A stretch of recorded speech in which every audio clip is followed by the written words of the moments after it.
ముగ్గురం అన్నదమ్ములం. ముగ్గురు అన్నదమ్ములు అయితే నాకు ఏజ్ లేకుండే. మాకు ల్యాండ్ లూజర్ కింద జాబ్ వచ్చింది. ఇక్కడ మన వట్టివా ప్రాజెక్ట్ పోయినందుకు జాబ్ వచ్చిన వాళ్ళందరికి ఇచ్చేసిన వాళ్ళు వీడు ఏం చేసిండంటే వీనికి పెట్టించిన మంచిగా ఉండే. హైదరాబాద్ కాలేజ్ చేస్తున్నా డైరెక్ట్ తీసుకొచ్చి పెట్టిన వాళ్ళ వీడు ఏం చేసిండే 4 రోజులకు ఒక అమ్మాయిని ప్రేమించి పెళ్లి చేసుకున్నాడు మంచిగా ఉన్నాడు. చేసుకొని వీడు అప్పులు చేసిండు. ఫస్ట్ మా చిట్టి పైసలు అంటే 50 పైసలు అప్పులు చేసిండు.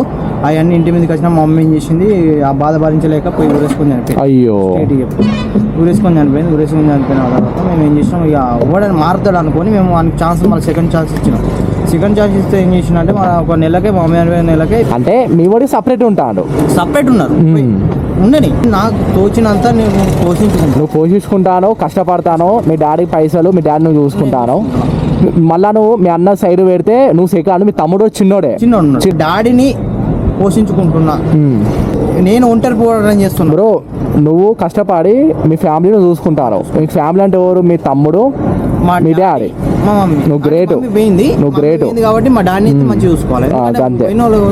నీకు ఫ్యూచర్ లో పెళ్ళైనా కూడా మీ డాడీ మంచిగా చూసుకో.